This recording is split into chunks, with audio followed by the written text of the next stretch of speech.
Entering the box.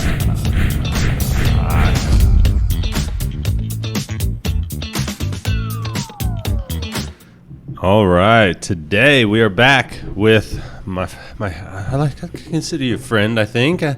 Mike. Do you like to go by Mike or Michael? I answer to both. Okay. Yeah, I just know you always have Michael like in everything I see, and I'm like, maybe I need to make sure I'm calling him Michael, but it seems weird to say the full name. yeah. No, never had a preference. So. Yeah, Michael's here as well. Is with Express. What is it? Express Employment Professionals. Yeah. Years ago, it was Express Personnel, and some people still call us Express Personnel, but yeah, it's Express Employment Professionals. Okay. Yeah. And Mike, I wanted to have you on, one, because obviously it's kind of interesting what you guys do, and I think it'd be good to kind of share how that works and everything. Sure. So I know I was very curious about it with my business getting started. And two, man, I just appreciate that, like, I hardly even knew you when we first started talking, and you've just always been super supportive of everything we do, and I just think that I really appreciate that. That's awesome. Yeah, man. Thanks. Well, appreciate you having me on for sure. Brought you a gift. So. A gift? Yeah. For little old me? A little gift, a little bag from Express, and cool. A couple items inside there. And nice. Yeah, I can't remember where we first met, but as far as the support, I just, appreciate your spirit and your creativity and stuff. So just always wanted to try to support you anywhere I can. And I love it. Goodies in here, huh? Okay. Yeah. Nice. Well, I appreciate that. Yeah, absolutely. Don't get many gifts on here. I'm going to start making that a requirement. There you go. No, that's awesome. Yeah. Yeah. Well, I appreciate it. You've always been a super nice guy, man. I just, some people, it's actually kind of like Steve, you know what I mean? I just I just really like those guys. I don't know. They're just super nice. Always trying to be supportive. And sometimes I feel like I got to feel like I have to step my game up on it. Sure. Yeah, I've had a lot of good mentors in my life, people that's kind of modeled that for me throughout my professional and personal life. So, always something better to strive for and something to work on and improve. But, the old saying holds true, treat people how you want to be treated, and sometimes it takes a little while for that to be reciprocated, but that's always the energy I try to put out. So yeah. Do you know who Gary Vee is? Yeah. He always talks about giving, sure. You know what I mean, giving and not ever expecting anything. Yeah, no expectations. And honestly, for some reason, when I in meeting just a lot of the people I have between you, Steve, Silsa, and just stuff like that, I'm like, I kind of feel like that, these people are really going to by that, even though they don't know they are. But yeah. Well, Zig Ziglar is somebody that I've kind of learned from and read about. And years ago, I remember reading something he put out. If you help enough other people get what they really want, you'll get what you really want. And I've just always kind of tried to apply that. Whether that's just being kind to somebody, right? So yeah, cool that you recognize that and appreciate that. And we feel the same way about you and Ootbox. It's been a great partnership for us over at Silsa, and love what you guys do. So it's been a good match. I've enjoyed being part of it. And you're on the board at Silsa, right? Do you have an official position on the board? No, just a board where we're all volunteers, and we just want to help and work to make Springfield the friendliest city in the world. And kind of our tagline, "Smilier in Springfield." So, I like it. Yeah. And for those that didn't catch the podcast with Steve, Silsa is the Central Illinois Customer Service Association. You got it. Yeah. Great group of people. So definitely look into that. What is Silsa-Springfield? Is that the website? Yeah. CILCSA-Springfield. For some reason, that always gets me. Yeah, a lot of times if you just type in customer service, Springfield, Illinois, it'll come up in the Google search. Yeah. It was, it's 7 years old now, and started, with Steve and some other folks, Mike Pence, and some other folks over at BOS, Scott Dow from Visit Springfield. And it was part of a national chapter. And, some of the things they were doing just didn't really align with our local kind of culture and market here. So they decided to start their own independent group. And interesting. Yeah. So here we are. How'd you get involved? Express has been a member since the beginning, I believe. And I joined Express 4 years ago. And The first year, I was just an active member at SILSA, going to the events and getting to know the group and whatnot. And some things changed with the board, and a position became available, and they approached me and asked me if I'd be interested. And cool. At that time, like I said, I was already an active member and attending, so I quickly said yes. Nice. And I'm glad I have. So. Yeah, no, I've really enjoyed being a part of that group and meeting everybody. What's your actual title at Express? Yeah, business relationship manager. Okay, so perfect. Goes hand in hand a little bit. Yeah. When I first started, so Express is an international chain. There's 866 offices. Wow. Franchise system, so typically a husband and wife outfit, right? Our franchise partners own Springfield, Jacksonville, and Bloomington.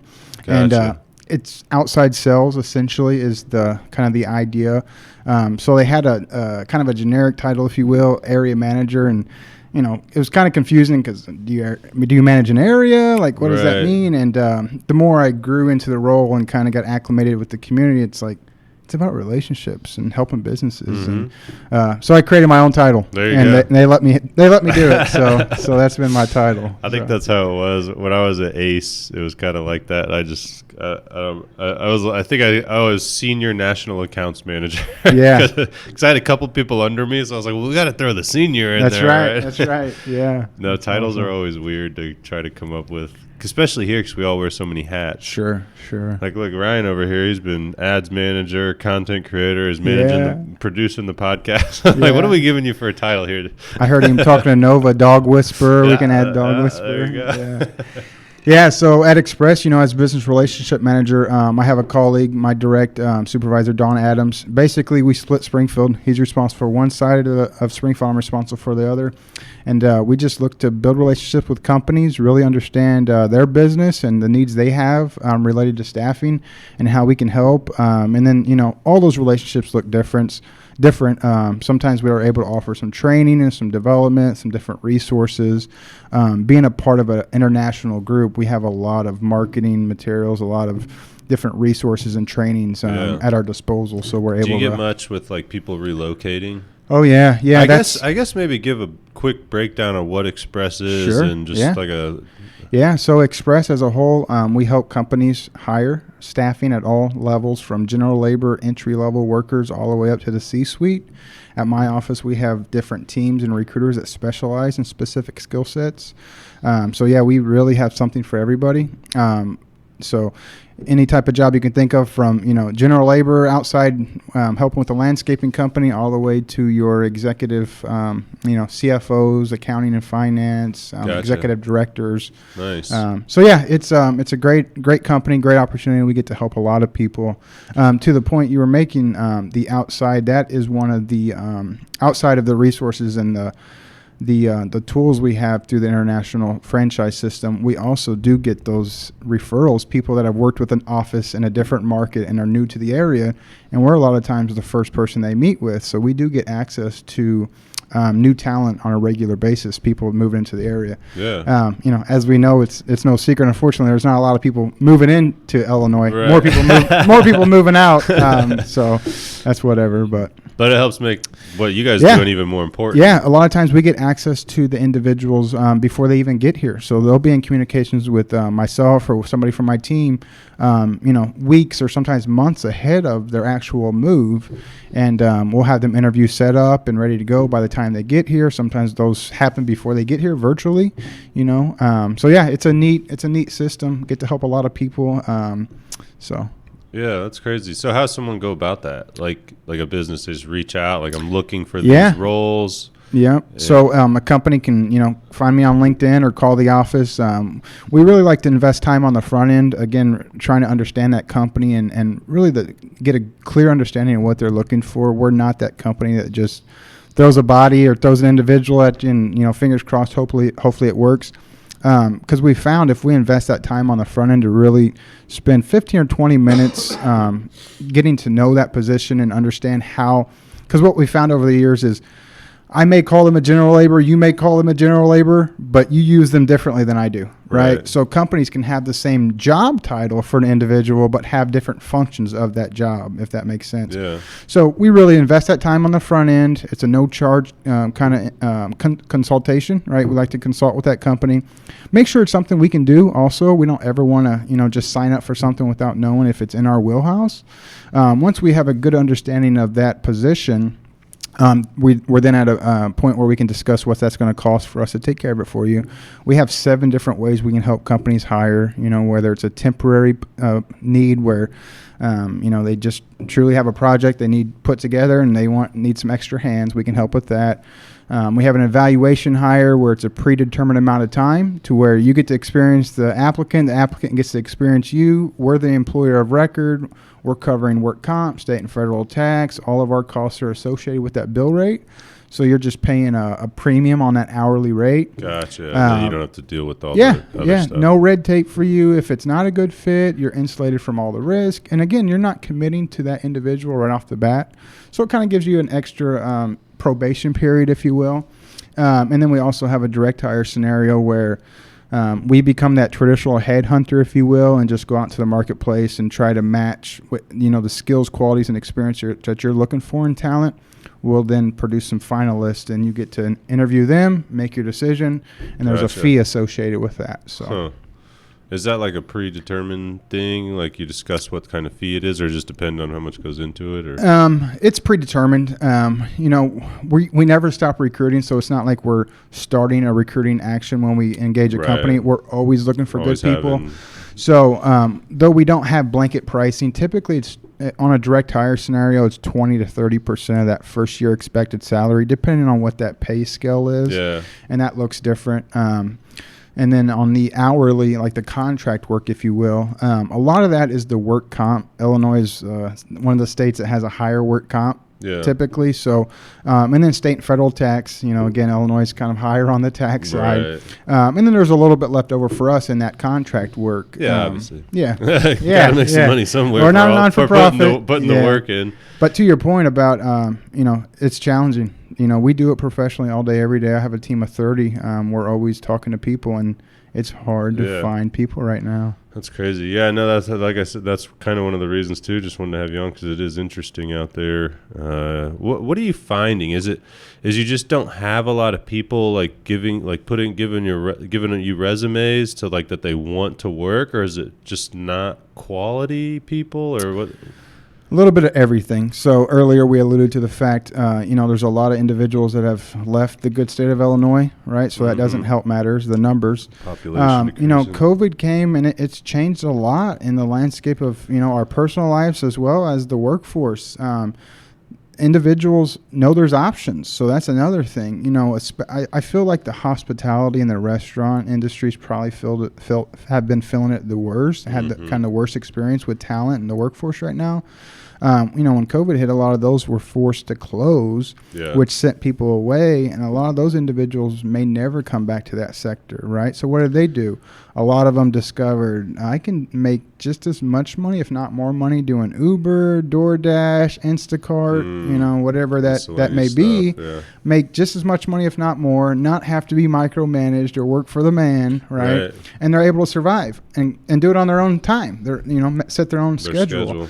So that's part of it. The other thing, when COVID hit and it sent everybody home, that opened up kind of free reign for all the companies nationally to begin to recruit. So what's happened here locally, working from home, you got it. Yeah. So now, like an East Coast company is able to pay an East Coast wage to a Central Illinois candidate, and locally we can't compete with that on a local level. So some of these remote customer service or insurance review, whatever that remote position may be, they're making $5, $6, $7, dollars above the premium here.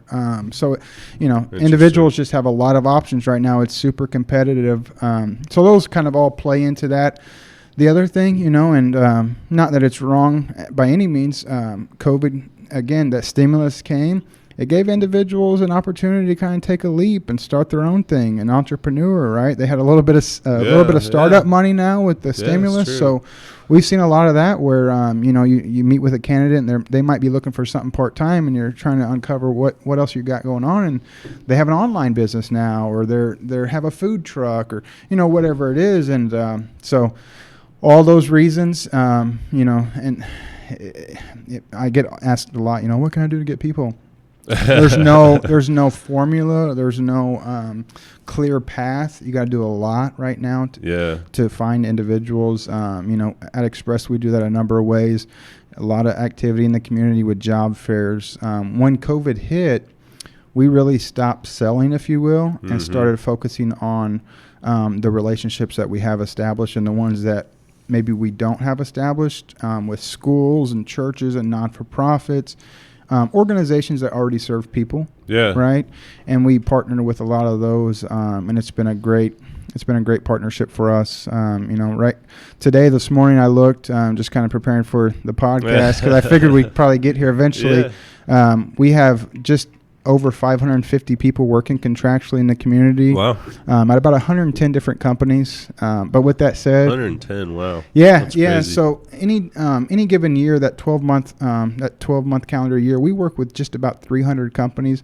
But like I said, 110, 115, maybe even 120 on a consistent basis, which makes us in the top 10 largest employers in Sangamon County. Right? Yeah.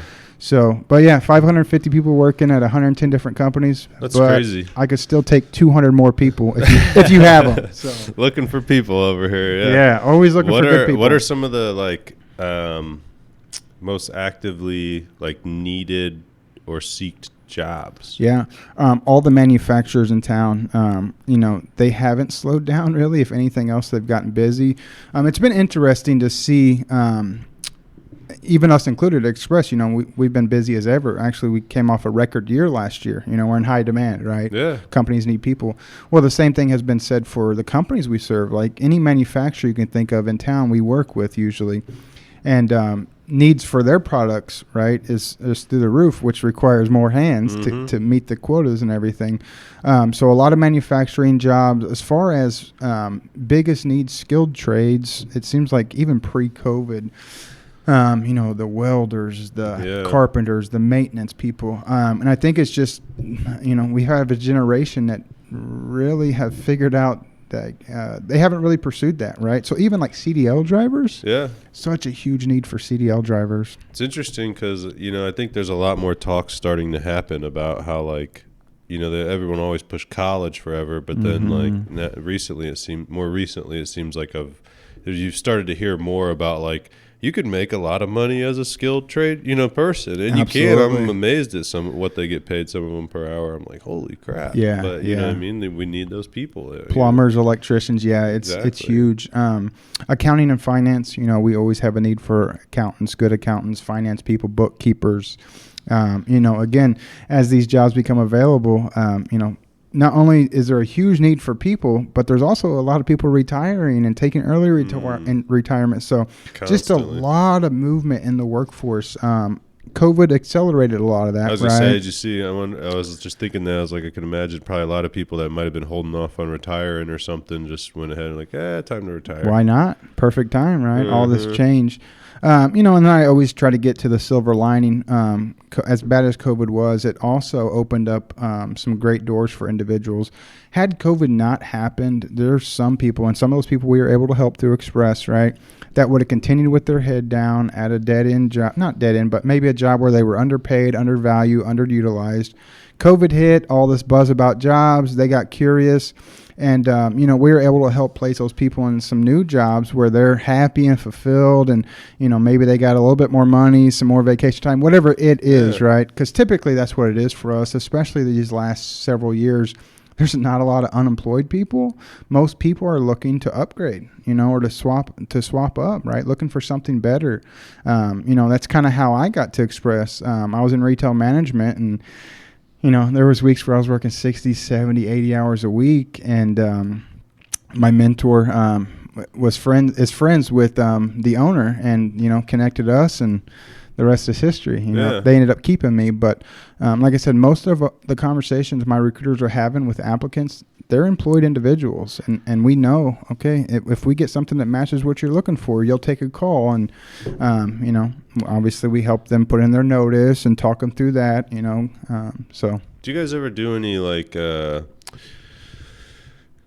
consultation with businesses? I know with myself personally, like starting a business, trying to decide how to, pay and benefits and how to structure things. It was always, I've had to do a lot of research, a lot of trying to figure it out, like this or that, like what's this position need to earn? What do I need to give here? And I feel like you guys obviously probably have a ton of data that backs that kind of stuff up. I just didn't know if that was like an avenue of your business at all. Can we do? Yes. We have to be careful what we commit to, because that's not our lane, right? But curious. We've done everything from helping companies start up to manager trainings to HR trainings, safety trainings. I mean, we can do about anything in the realm of employment and business. I guess if someone's like, I need to hire these people, is it like, and they're like, this is what I want to pay? I mean, do you guys in turn sometimes like, well, we see this actually getting paid regularly. It might be a challenge to find somebody in that range. Absolutely, yeah, on a daily basis. Right before, at 2:30, I had an appointment. It was one of those where he was hoping to pay $14 an hour. And right now in this market, Illinois minimum wage is $12, but really in the market, you're 14, 15, 16, and I'm talking basic entry level minimal skill, and that's just to get somebody to show up because there's so many opportunities right now, and some of that is skewed because it's not all real, right? So what's happened with the workforce is we've all heard restaurants paying 16, 18. Sometimes them are part-time jobs, right? The advertising getting people in the door. Right. But what's happened to the workforce, if I'm an entry-level individual, I hear that. Now in my mind, I'm convinced I'm worth, if they're making 16 at McDonald's, then I must be worth 20. Yeah. Not always the case. Right. But so sometimes. Also kind of depends on like what the future of the job, at a restaurant, there's only so far you can go. That's right. Even if you come in getting paid that, but sometimes it's better to start with a little bit lower for the upside that's available. Yeah. But so that's a daily conversation for us, Andrew, is just helping companies understand, that you maybe 2 years ago you could have paid that, but really right now these are, because that's part of our process. So as individuals are applying with us, or we're tapping them on the shoulder, we're finding them on LinkedIn, on the job boards, wherever we're engaging applicants at. That's part of our onboarding is we're asking individuals, what are you hoping to make, high end, low end? So we're trying to uncover that and then match that up against jobs we have, which in turn allows us to advocate to them with those companies about the market and our pool of people. If you're wanting to pay somebody minimum wage, we're probably not going to be your best bet just because I'm not having success at minimum wage. I'm getting individuals that won't show up for jobs, walk off at lunch. That's just the pool in that pay range. It's been interesting, even pre-COVID, like the pool for truly like part-time temporary labor, if you will, it's been shrinking. Now it's almost non-existent. Most people are needing a higher rate, and also they want to know about the benefit packages. Yeah. So the companies that are really winning, if you will, right now are figuring out ways to really educate and sell on the front end their total compensation. And when I say compensation, I mean everything from your 401k, your retirement, and any other incentives or perks you have as an employer, because that's the selling point. Yeah. And those are the things that are able to not only help companies attract but also retain top talent right now. Do you notice it's ever hard for like a potential employee to recognize like looking at a job offer as more than just like the hourly? You know what I mean? Like what, or the salary, like looking like, okay, yeah, you're only making 15 an hour, but you're getting all this, all this and all this and all this and all this. And when you really look, you know what I mean? I could see that could be hard for somebody to really recognize. Yeah, it depends on, the individual's level of education in some cases, what they've been exposed to, and really what's the reason why they're looking for a job, right? Because as smart as that can be for some people to factor in all that, other people just need to know, I need to find a job where I can make the most hourly rate right now because matter of fact, my bills are past due. So really it just depends on that demo, whoever you're talking to. Even pre-COVID, I just think about like the different generations in the workforce, right? What's important to one's not important to the other. There's some people that still, they don't care about the retirement and the 401k. They want to know what's my hourly rate, and let's say how many casual days do you have? Yeah. You know, can I listen to headphones at work? Casual days, right? Just like time off. Time off, you know, well. That or just dressing down, right? Oh, so okay. Just where you don't go. Yeah, okay. There's just so many different weird things right now that are important to different. We get all the different casual people. days over here. Yeah, yeah. I gotta start putting that on the job post. It's a selling point because you think about some of these folks have came from corporate America where there was no such thing as a casual day. You know, you were on and had to wear a tie and a suit all day every day. So it's just strange listening to what's important to people and what's not as far as the workforce go, and it changes real time sometimes, you know. Yeah, I used to think I don't know, I've kind of let go of that a little bit, like worrying too much about that. Obviously there's time and a place where you gotta dress up a little bit. Yeah, but like one time I did feel bad. There was a Silsa event at the Illini Country Club, and I had forgot about it. Oh, so no. I was like I came there straight from work, and then I got there, and I was like, man, I'm in ripped jeans and a T-shirt. Everybody's all dressed up. I felt like an asshole. Yeah. Like, who's this guy coming in here thinking he could just come in all underdressed? That's hilarious. But like a good customer service group, nobody said anything, right? No, yeah, see, there you go. But still, it's just funny. Yeah, no. You feel out of place a little bit. Yeah, I was like, but, I was like, well, hopefully people just like, oh, that's Jukebox or Sure. No, that's funny. So you kind of dabbled on how you got connected with Express just a little bit. Are you from Springfield? Not Springfield originally. I've been here 12 years now. Originally from Southern Illinois, Centralia. It's a little town by Mount Vernon. Yeah. Typically I say Centralia. Nobody knows what I'm talking about. So I have to say Mount Vernon. They're like, oh, yeah, I've heard of Mount Vernon. Yeah. So, yeah. I think I've heard of Centralia before. I don't know if I've ever been there. Yeah, it's small, like I think 15,000 people or something. Yeah. Cornfields and a couple factories. There's a prison there. Other than that, that's about it. So. And then when did you relocate to Springfield? 12 years ago. Okay. Yeah. So, I used to live a pretty different lifestyle, growing up, adolescent, even my early 20s, I was into partying, fast life, drugs and alcohol, So I actually paroled to Springfield 12 years ago from the Department of Corrections. Yeah. Like I said, just a whole different lifestyle, man. I guess I've seen you post a little bit about that. Yeah, I try to share it when it's when I can. I like to try to encourage other people and spread some hope that it doesn't always have to be that way, right? There's a way out. It just requires a lot of work and a lot of change. Like my situation, I literally had to change everything, and surround myself and connect with some good people. And a lot of the things that I did when I first began to change, I still do today, as far as the disciplines and things that I'm into. Consider myself like a spiritual person. I believe in God and try to live that way. And that's how I really got out of that old lifestyle. Yeah, awesome. I was incarcerated, and I'm pretty sure it was my first ever like sincere, genuine prayer. And I was like, God, if you're real, show me you're real. And that was 12 years ago. Yeah. So wow. That's awesome, man. Not a lot of people can change like that. So, obviously I've, had, I think everybody at that age can get into that a little bit and whatnot. But I never had I could always see how someone could be super just live like that constantly. But sure. I'd always just I was able to have that self-discipline that I couldn't. You know what I mean? I'm like, I can't be like this all the time. You know what I mean? But I could always just recognize, I could see the addiction. Sure. Yeah.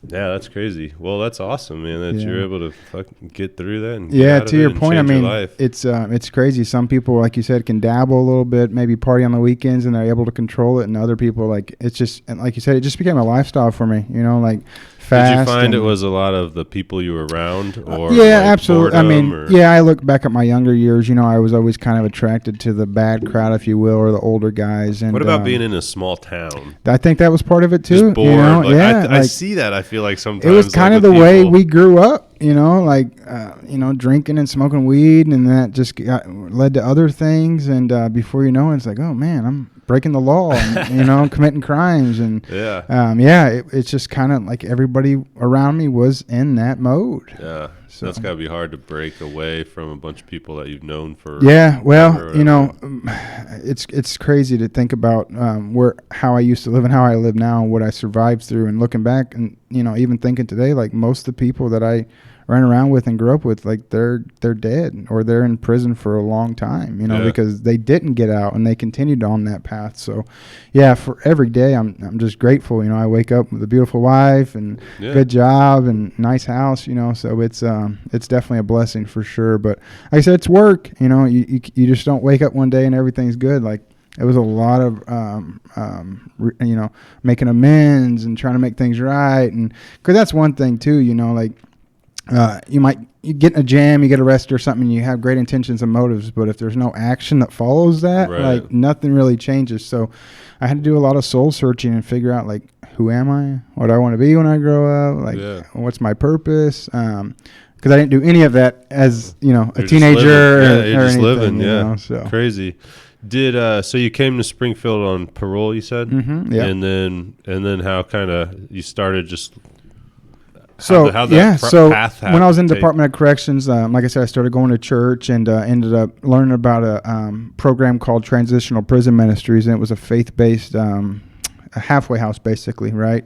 So I hooked up with those guys. Don Hunt was involved. He's now passed away. Tom Hardy, who is still my mentor today, he was the president of that program, and it was a men's house, and you committed to 6 months, and basically they just helped you re-enter society, supported you, gave you everything you needed as far as support and direction and prayer and all that stuff. And when I got to Springfield, I didn't know about a service like Express, so I really just hit the bricks and started knocking on doors and applying at jobs. And obviously I had a criminal background, so it was hard. I think I put in 50 applications before I got an interview. Really? And my first job out of Department of Corrections was the Salvation Army. So they gave me a chance. I started working in their warehouse, sorting donations, like clothes and stuff. And about 5 months doing that, I was promoted to production supervisor. Nice. So responsibility came right away. I was over 5 stores and like 50 employees. So I really had to figure out how to manage people and conduct myself like a professional and become a leader pretty fast, So did getting like 5 months, that's not really much time. It's just so, you must have been really just kind of nose down getting at it, and they must have saw something. I was determined to, first, really the determination was I'm not going back to prison, right? I wanted to do something different. So, showing up early every day, doing extra, staying late, whatever I had to do, right, to become a good employee, I was willing to do all those things and more. Like I said, that position, the production supervisor, was vacant. So, it was there for me. I just had to... kind of earn it, right? And it worked out great, and I serve on the board with the Salvation Army today. It's been like 10 years I've served with them on the board, and get to help other people from time to time. And so Salvation Army has always held a special place in my heart because they gave me a shot when nobody else would, right? So I did that. That's for awesome. Just over a year with the Salvation Army, and it was just time for a change. Like I think I kind of outgrew that a little bit, and some things changed with their leadership as well, which kind of helped me make my decision. But I actually ran into a guy from my hometown that was up here, and he was a manager at a Sprint store, and I ran into him at the mall or something. He's like, "Hey man, I'm hiring. If you know anybody looking to hire somebody to do sales." And I wasn't really interested, but again, I was pretty motivated for a change from the Salvation Army. I had done that for a time, and like I said, just kind of ready for something different. So I interviewed with Sprint, and they gave me a job. And doing all cell phone sales? Cell phones. I started in the cell phones when the when the Galaxy S2 came out. Yeah, man, I had some buddies that did cell phone sales. They made a lot of money for a long time there. Yeah, and then I guess they've changed.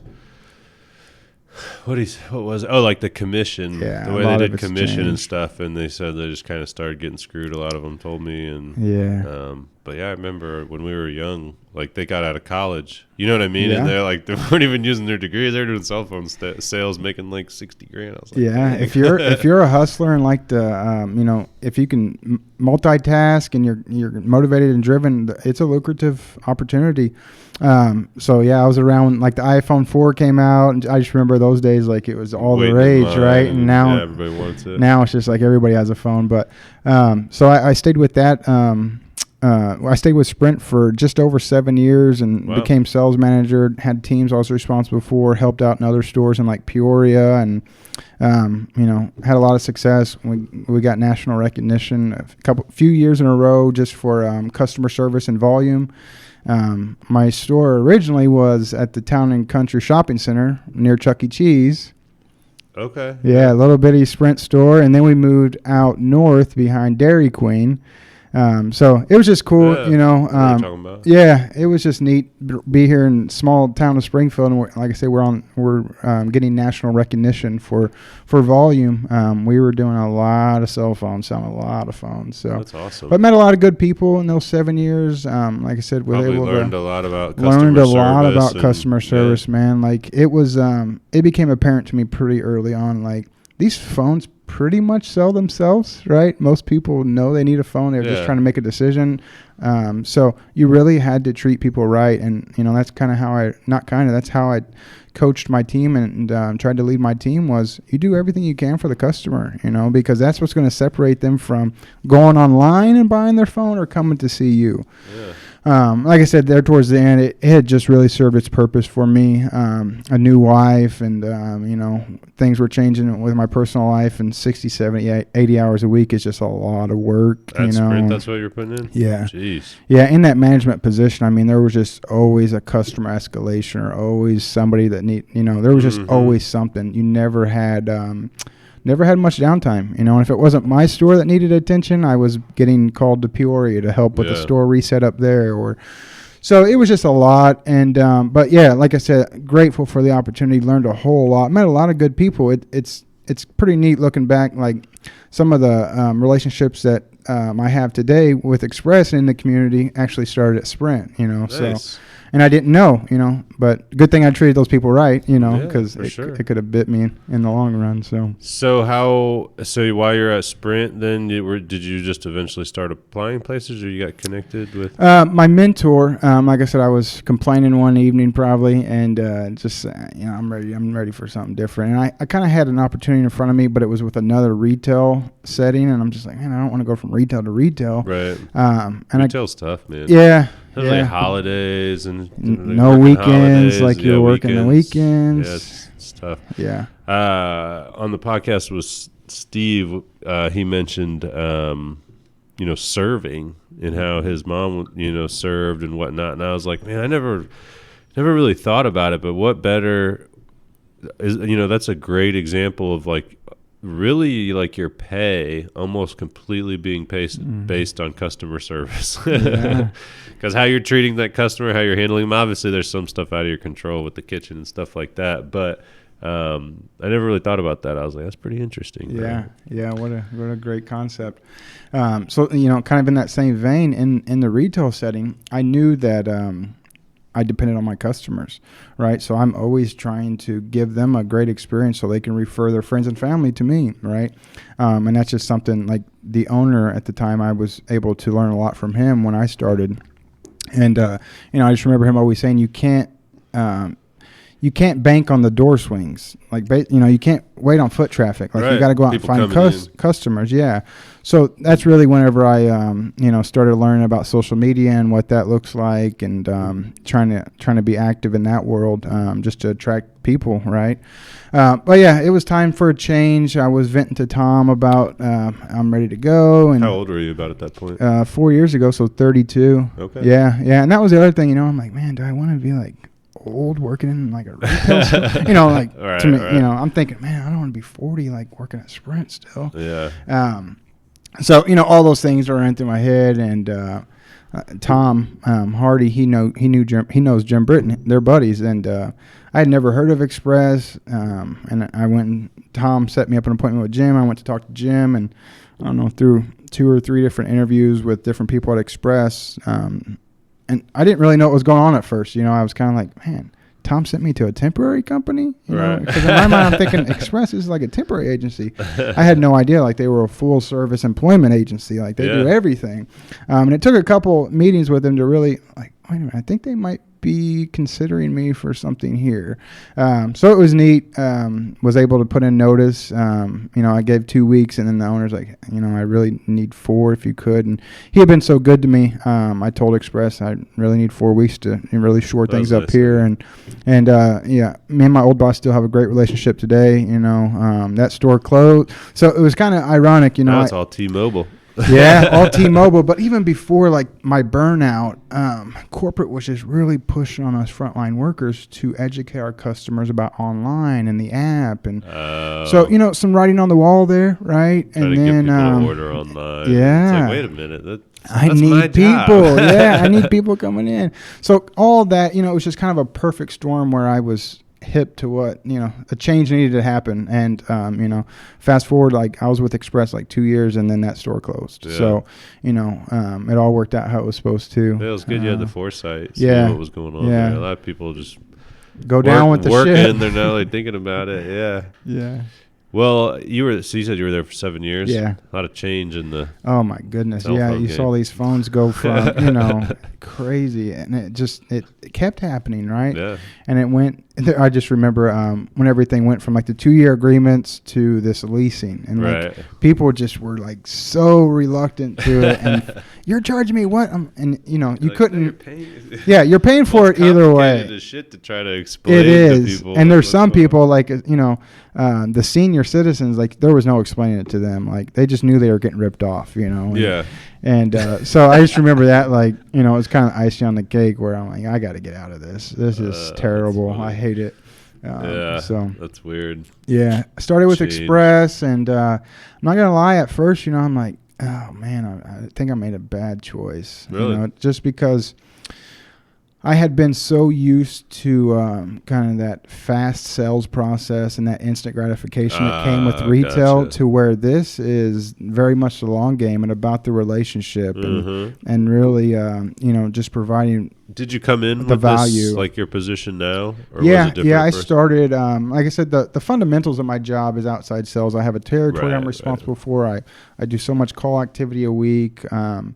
So yeah, but like I said in the beginning, I just was not seeing the fruits of my labor, if you will, right? I was doing everything they told me to do, buying into the system, doing the processes, but nothing was really happening. So that was 2018, and that went on for 4 or 6 months, but I just kept doing what they were telling me to do. And 2019, I received top 50, which is international. Like I was in the top 50 for all the outside sales reps for Express, which had never happened in the Springfield franchise. That's awesome. They've been open 40 years, so it's starting to see all the stuff, the work you're putting in. Paying off. Yeah, it was very rewarding and encouraging to know that it wasn't. I just wasn't doing a bunch of activity and not getting anything for it. Right, I was actually helping a lot of people, and it just.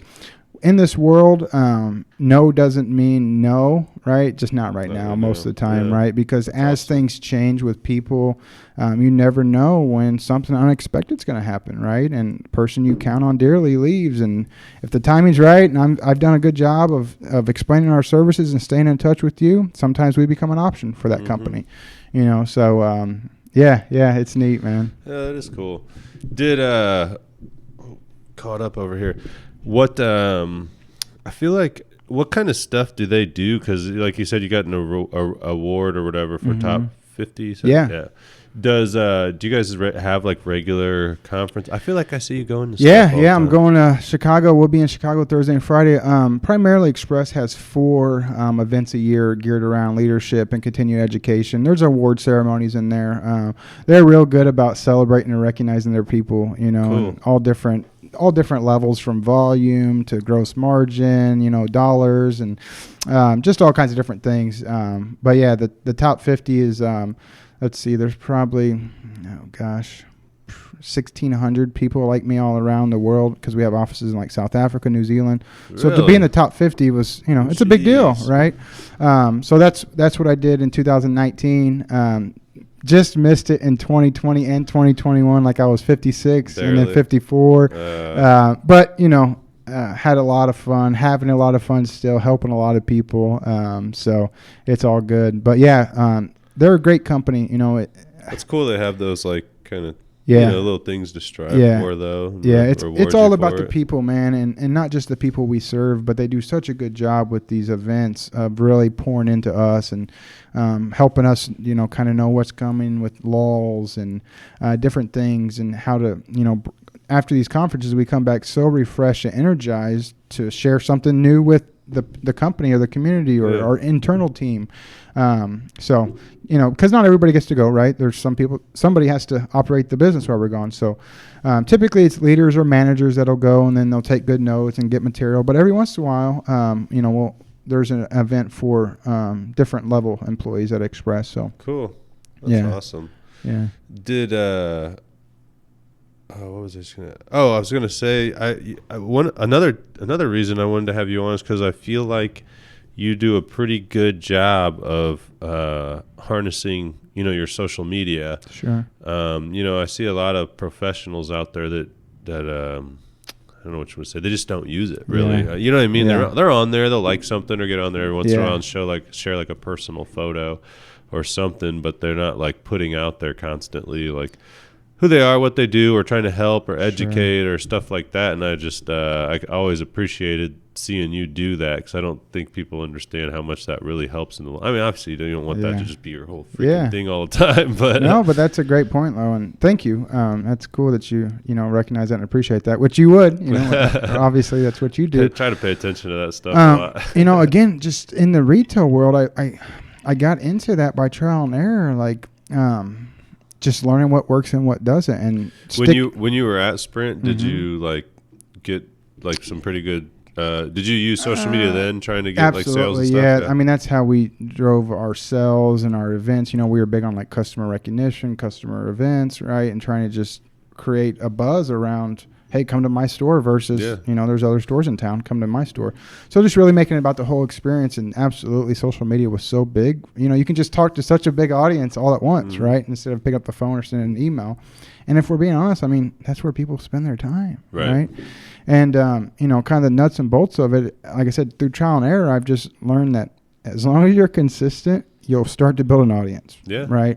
Obviously, content matters and engagement matters, but it starts with consistency. It's funny you say that. That's what I tell all of our clients. Yeah. So, consistency is key. Yeah, it's so. And that's why we do a lot of times, like, we end up taking over, like, pretty much their social media because unfortunately, just running a business, it's hard to post all the time. You just don't have time to manage. We always say we manage your social media so you can manage your business. I love that. I love that. It's so true because it's so important. I mean, and it's becoming so even more important and robust and complex, with the metaverse and everything. And I just feel like so many individuals and companies, I mean, that's I'm preaching to the choir, but miss so much opportunity and so much market share because they're not even relevant in that world whatsoever. Or they don't adapt and change. And then it's even sadder because I don't do social media. Well, somebody's telling a story, whether it's you or not. Yeah. And you look at some of these Google ratings. The people that don't do it that are older probably have a super interesting story. Yeah. That's one of the things I like about just bringing people on here because everyone's got a different story to hear where they came from and what happened. And it's just, there's something to learn from everybody. Absolutely. So it's pretty neat. To just hear what people have to say. Yeah. No, I love it. Just trying to be consistent, trying to be real on there. Just try to add value.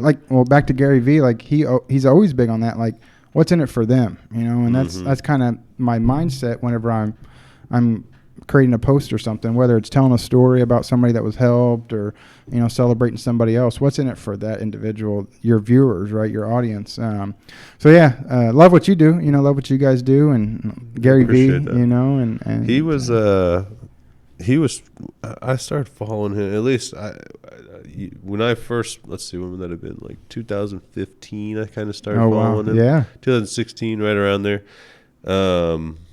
And like him and this one other guy, Casey Neistat, he was just a YouTuber, but just he made a video every single day. Yeah. And posted it. And it was like he shot their vlogs, but he shot them like little movies. And he'd set the camera up and then go back and like walk towards it and stuff like that. And I just got so much inspiration from him and Gary Vee that's really what everything I started doing was based around, just like what I'm learning from those two and just applying it to, locally here and in different ways and whatnot. And it was just such a good combination of everything I loved. You know what I mean? Between creating, business, marketing, video production, just between the two of them, it was just like everything. Yeah, they do a good job. Cool. I love it, man. But especially back then, like, Gary was just so much information that, like, you know what I mean, people didn't really think about or know about or whatever. So it was just good to hear that stuff and know it. And, then when you're in interactions, you have that kind of, I don't know, you're just used to talking about it, I guess. Yeah. Not talking about it, but you've heard it, you know what I mean? So you can talk about it and be knowledgeable on it. Sure. No, absolutely. I feel like, people that they want to be active, they just don't know, right? Like I talk to. What do I say? What do I do? I talk to. They overthink it. They do. They're intimidated by it. They're intimidated by it. I was just going to say, I talk to so many different people at different levels, and sometimes just people are intimidated by it. They overthink it. They overcomplicate it. Yeah. And it's pretty easy once you start doing it. Obviously, there's a little bit of education that goes along with it, right? But some people just refuse to do it, right? Yeah. And their brand suffers because of it. That's why sometimes it's fun when we work with smaller businesses. Sure. Because the larger ones, there's more.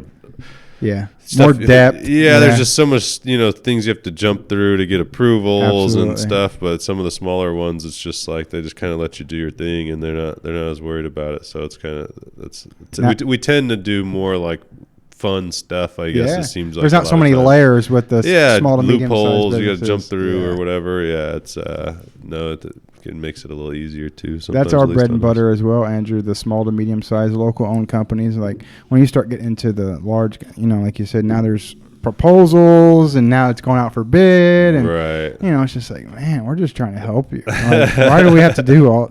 So no, I completely understand that and think the same way. Like.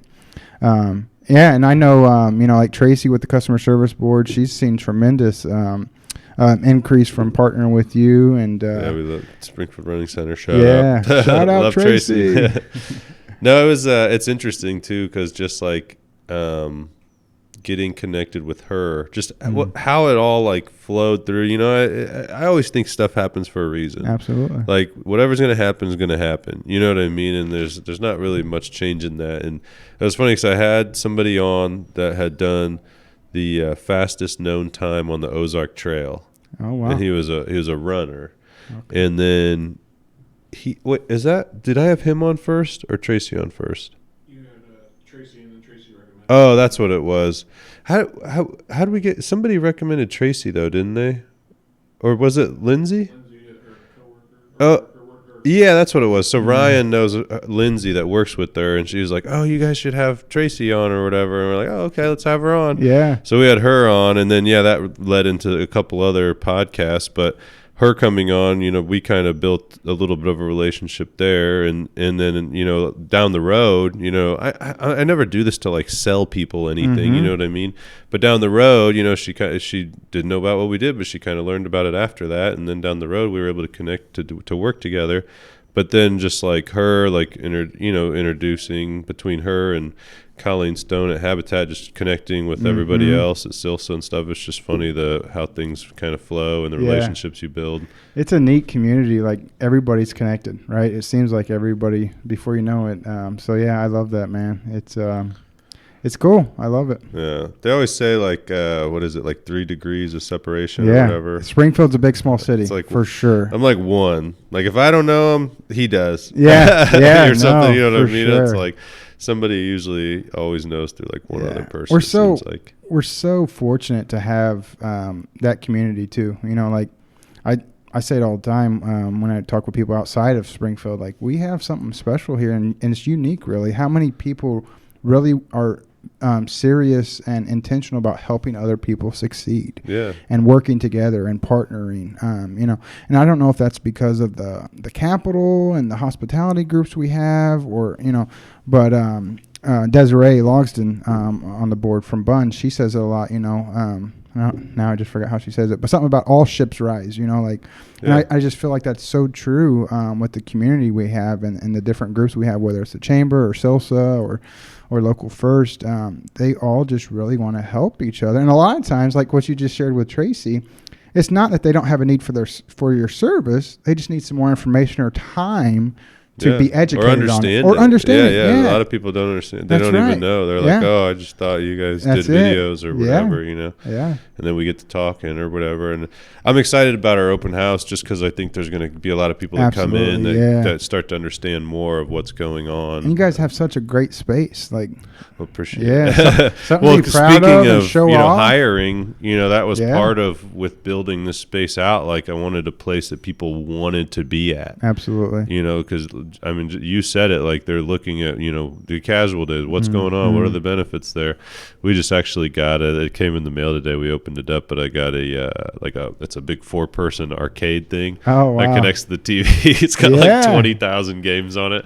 I was like, all right, now we know how part of our lunchtime is going to be spent. That's right, man. All those things are enticing to people, and it's attractive. That's what I'm sharing with companies now. Any perks or incentives, if you don't have any, you're in trouble. And what you do have, it may be small to you, but you got to tell that story, and you got to share that with your people and make sure their friends and family know about it, because they're your best recruiters, right? If they're happy and they're here.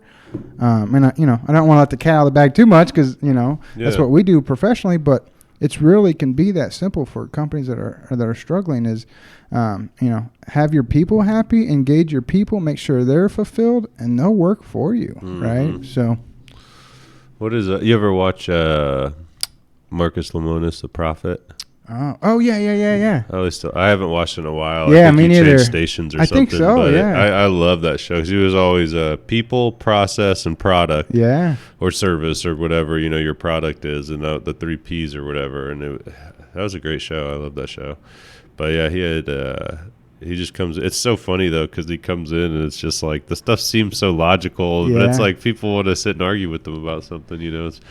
But that's true. I mean, those are basically the 3. If you get those 3 things right, and we're actually right now like overhauling our process a little bit, and it's like kind of been stressful for everybody. And I said, I'm like, look, it's going to be more stressful before it gets easier, but we got to make this change. I think at least, you know what I mean? And I'm not tied to anything. I'm like, if this doesn't work, we're going to change it again. Fluid, like, let's just figure it out. And one of the nice things about being a, small business, we can make changes as needed and try to keep our customer service top notch as much as we can. That's the world we live in. It's changing every day, right? And if you're not willing to change, you're going to. Well, AD, Aaron, our last keynote at SILSA, he said it beautifully. The consumers have so many options, right? And they're savvy. Yeah. So, if you have a clunky process or how do you engage your customer, they're probably not going to do it, and they're going to go somewhere else. So, I love that. We have to eliminate the hurdles and the obstacles for our customers to use our services or products and make it easy on them. Because Amazon's easy. Yeah. Right? I mean, just for instance. So. Yeah, man, they've been, even with returns and everything, it's crazy. It's streamlined. Killing it. Food truck, music for the open house. You were starting to talk about that a little bit. Oh yeah. We're gonna have food. No food trucks. We're grilling out. We're grilling out. Free food for everybody. Even better. I was thinking about that. Food trucks and stuff. And then I was like, I just want everybody to be able to eat, drink, and have a good time, not to pay for anything. So I was like, we're just gonna. My buddy I asked him to, but he said he would. I'm a longtime friend, man. I've been friends with him since kindergarten. So he said he'd help me out. That's great. And grill and. He's going to man the grill and cook up and give back a little bit. Yeah, that's it's awesome, kind of man. Appreciation, for everybody. Sure. It should be fun though. Fun DMC. I wish you could make it. Yeah, I absolutely planned on it would be if I wasn't in Chicago for sure. But it's all good. Yeah. With Aaron Davis though, the whole time I was listening to his speech or whatever you call his talk, his keynote. I was like, this is an amazing keynote, because he could literally spin this from customer service to sales to marketing to anything, because he just talks about being able to adapt and change and not to be stuck on things. Absolutely. And I'm like, that applies to, you could apply that to anything. I was like, this is a brilliant keynote he's got put together here. Yeah, simple stuff, practical stuff, hard to execute, right? I mean, we kind of said it earlier, like we'll overcomplicate things, or worry about how it looks or sounds instead of just being genuine and authentic and like delivering to the customer. Like, so no, I loved it as well. I've heard a lot of keynotes over the years, and by far that was one of the best. So Aaron Davis presentation. Yeah, he was good. Check him out for sure. Yeah. How do you guys usually go about finding people for SILSA? For keynotes? Yeah. So Capital City Speakers Bureau. Oh, okay. Yeah, they've been our partner since the inception of. That's who he kept shouting out. Yeah. Okay. Yeah, and they do a great job. They know the culture and our members, right? So they'll. We usually pick keynotes a year in advance, right? So through COVID, it started with Zoom calls, right? So we might start with a dozen keynotes and just kind of process of elimination, and maybe table some. Okay, this won't be good for this year, but we want to experience them at another time. So we're just always keeping that pipeline full of potential speakers. And Aaron was a standout from the beginning, really. And obviously we went with the right one. I didn't hear anybody have anything bad to say about his delivery. So, but yeah, Capital City Speakers Bureau. And that's a group here locally. Yeah, right. Never heard of them. Yeah, right behind Brailer Automotive over there. Okay. Yeah, been around for a long time. Work with companies and organizations all over the all over the United States, actually. Really? Yeah, and they have a great brochure or a great network of speakers and different price points and different whether it's leadership or customer service or coach, whatever your thing is. It's amazing the different things people. Actually, the businesses in Springfield, I'm always amazed by that. I just don't even know about. It's crazy. Like we did a video for this company not too long ago that like is a software company, and they produce all kinds of software and stuff like that. Yeah. And they had us do a video because they were trying to get this big job for this big thing in New York. And it's like, really? Like, you guys are doing that? And they're like, yeah, we have like 100 employees. And I'm like, really? Wow. They're like not just in Springfield. Again, it's kind of all over or whatever. Yeah. But they had quite a few in Springfield, and it was just it was interesting, And then and then was it somebody there? Somebody else was telling me about somebody local that does like, is it builds, or maybe they manage the building of like all the Walmarts or something crazy, something with Walmart. It was it's just like these random companies that are making like millions of dollars a year that you're like, what the hell? We have so many unique like headquarters, like you think about Bun, which is like a global company. Yeah, that's crazy. Global right there. Yeah. Mellow Cream. Mellow Cream ships donuts all over the world, right? MJ Kellner, we have one, if not the leading manufacturer of fishing lures right here in Springfield, Illinois. Really? They serve Bass Pro and Walmart and shit. Yeah, Cast Industries. Most people don't know about Cast Industries. Yeah, I guess I feel like somebody has to. It's on North Street, on the same road as Masco. Cool. So back there behind Casey's. But yeah, just so many unique, headquarters here in Springfield. Not to mention our government and state jobs, but also our leading healthcare. We have one of the leading healthcare systems. Between Memorial, the clinic, SIU, and HSHS. Well, Steve said something when he was on that I never thought about really, but between the hospitals and the government jobs, the economy is always going to be pretty stable here. I never really thought about that. Yeah. You know what I mean? Because those jobs are pretty much not ever going anywhere for the most part. Yeah. A long time ago, obviously, they moved a lot of jobs out of the city. But there's always city jobs here, and there's always, or city jobs here. Definitely city jobs, but some of the state jobs, I guess, they moved out of Yeah, city. the state and federal opportunities are crazy. And then the healthcare, it's just ever-changing, right? Yeah. And they're always adding to and taking away, and sometimes that's where a service like Express can really help out a company like that, to where we have a service line flexible staffing, so it's for your peaks and your valleys. So if for the next 90 days you need 30 more people, but you don't want to add them to your core. Interesting. A service like Express comes alongside that company, works out all the pricing, and then recruits. And the good thing is those people aren't surprised. They know what they're signing up for. Right. They know And a lot of for times, yeah. after that 90-day contract or whatever, we have something else for them that is more in line with what they're looking for.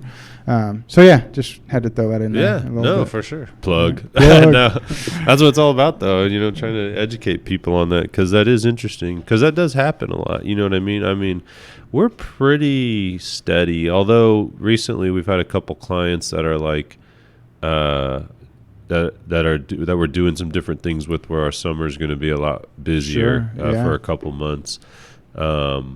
But actually, one of the people that is probably going to be helping a lot with that is one of the interns that you connected with us. Yeah, which we're was awesome. So happy that worked out. Whenever she shared with Taylor and Deidre, a couple of my recruiters on the admin team, what she was looking for, I overheard it, and I sent Taylor a text. I said, "Ootbox," because everything she described, like, I knew it would probably line up with what you were. Yeah. Hopefully you had a spot, was my hope, So. Yeah. And our internship, it's just kind of the whole doing an internship has kind of been random here with us. You know what I mean? So I've been trying to structure it more, and getting in here now in this new building. I'm like, all right, we need a more structured thing. And luckily we have these couple projects that are going to be going on that I could really like put them on something where they can work on it, get experience in it, and see the fruits of that as their internship here goes. As they're here, those events and whatnot should hopefully grow, and by the end of the that's great, event thing. We're happy that worked out, and happy for you guys and her. I mean, what a great opportunity for her. Well, that's a good example of somebody from another town was looking for a position here, and luckily you guys had a place there that was able to connect her with through you guys here to a business. Yeah, exactly right. It happens all the time. So often, we get lumped into the category of that temporary agency. It's something we're always fighting against with our marketing, our branding, and our education, right? Like, we have some temporary jobs, but we also have some internships. We have some direct hire. We have a little bit of everything. We're an employment agency, not a temporary agency.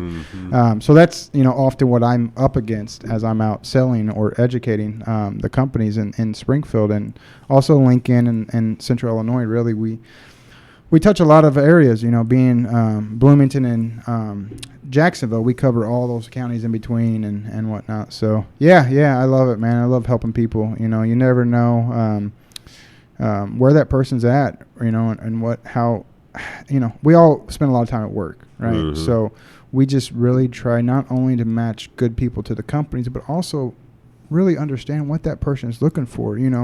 Could we have sent that girl, the intern, anywhere, right? She was willing to work, but she wouldn't have been fulfilled. It wasn't what she asked for. It wasn't what she was seeking on, but what the opportunity you had was what she was seeking. So again, just an example of how good we really want to listen to understand and match that need, not just put a person in a job, right? Really try to figure out, okay, what makes you happy?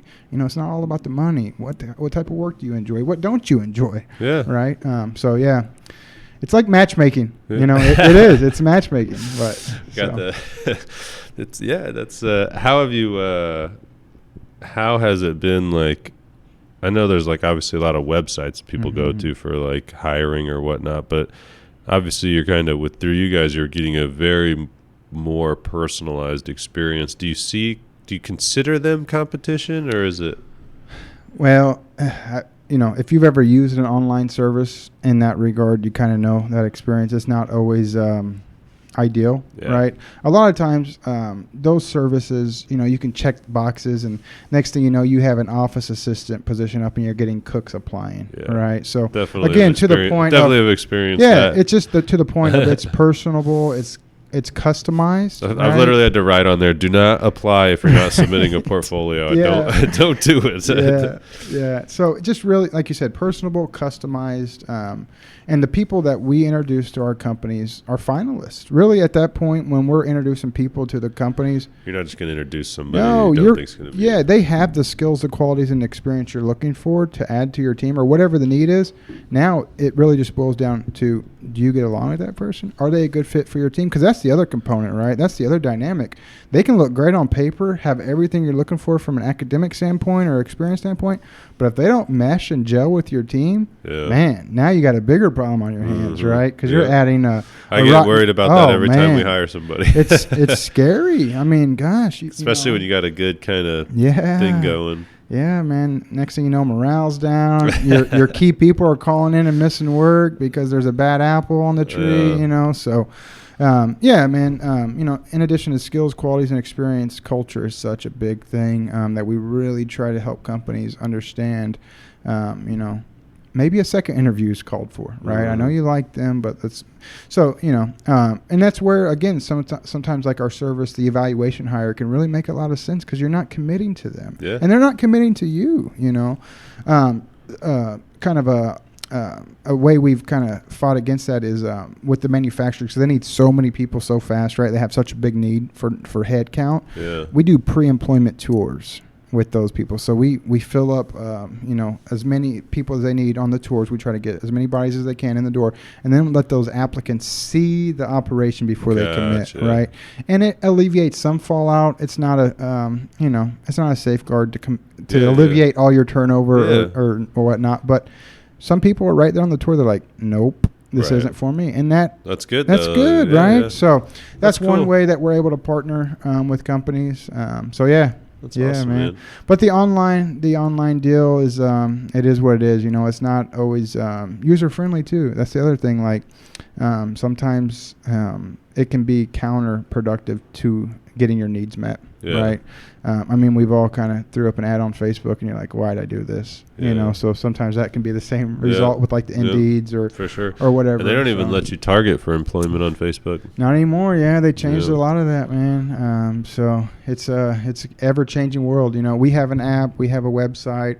The app's pretty neat, actually. You can download it and type in keywords, and it'll show you what we have open in that area. It can, not all of our jobs are on the app, right? Sometimes we work with companies, and maybe they're eliminating somebody and looking to replace them, and it's got to be a confidential search, right? So nothing's advertised, and I just share that because sometimes we have a job for an individual. Don't think you're looking for a job if it might be available even though it's not on the app. That's exactly right. Yeah, and maybe it's not available now, but that's the other thing about our network. Being in business so long, 40 years now in this market, we know a lot of companies and a lot of owners. So even if we don't have a quote unquote open job order or an open position, stuff's happening. We're able to call, like with this intern example, right? Yeah. I know the types of people you're looking for. And I didn't have anything posted. You didn't have anything posted, but it worked out great. So same thing applies with like an accountant or an executive director or a manager, right? We're able to market that individual.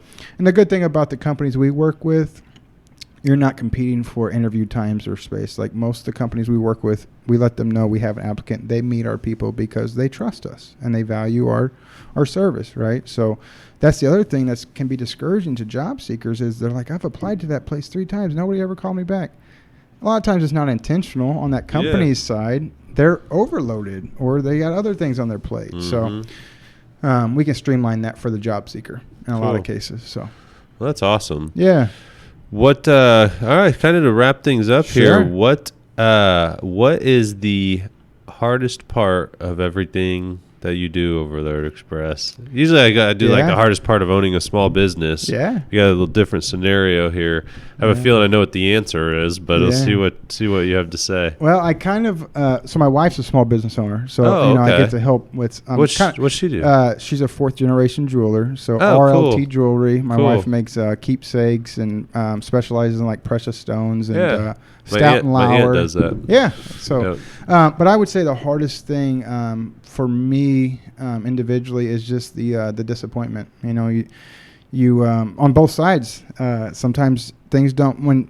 When people is your product, right? You deal with disappointments. People let you down. People make bad decisions. Yeah. Both applicants and job seekers and companies, right? Gotcha. Where sometimes companies end an individual instead of coaching them or investing in them, and you're like, man, Susie's a great gal, give her one more chance, and you just can't control that, right? Mm-hmm. And then same thing can be said for the job seeker, where you've seen this person grow in a capacity or be reliable, dependable, and then they're not. You're like, oh man, Tommy, you were doing great, So just the disappointment, I would say, is probably the hardest thing, and it's just one of those things you can't control. We just keep doing the best we can to try to help people and help companies, and leave the results up to them. We like to believe that we set people up to succeed and set companies up to succeed. It takes a lot of work to do both of those things. But yeah, by far, I'd say that's the hardest thing that we deal with on a regular basis is just a disappointment. So nice. Yeah. Well, Mike, thank you so much for coming on, man. Yeah, and like absolutely. I said, it's been awesome getting to know you even before now. I think what you guys are doing over there is obviously a major need, and I hope some people got more educated on that. And I think you just have an awesome story, man. Yeah, That's thanks, cool. Just being able to change, going through what you did and being who you were and recognizing that you needed to change or you were going to end up dead or in prison. That's right. Yeah. And I just think that's awesome, man, when somebody can recognize that and do that, because I can't imagine like the challenge that goes into that, both mentally and just it's just crazy. So that's super cool, and definitely have a lot of respect for you being able to do that. Yeah, for sure. Well, thanks for having me. I obviously think a lot of you and what you guys have going on.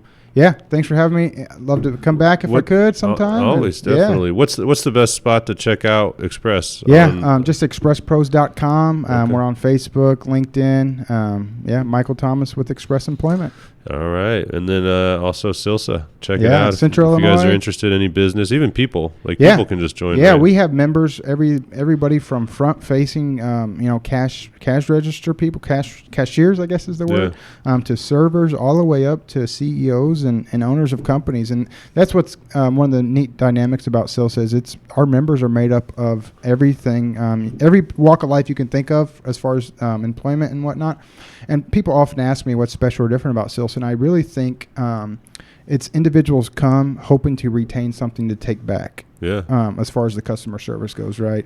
Versus some other organizations, sometimes networking, you're just in it for what you can get. I feel like when we come to Silsa events, we all come looking to glean something to take back to our team. So. Yeah, I kind of like it's almost like the networking part of it's a secondary thing, Right. It's not so much focused on, but you're getting the knowledge from the speakers or the inspiration, inspiration stuff. Yeah, absolutely. No, that's awesome. Yeah. Well, thanks again, Mike. It was great having you. And what the conference was? It's not awards this Friday. Is it awards? We leave Thursday morning. It's a sales summit. Yeah, we have a few awards in front of us. Okay. Like I say, we had our best year last year. Thank you very much, Springfield. Do you know if you've Illinois. won anything yet?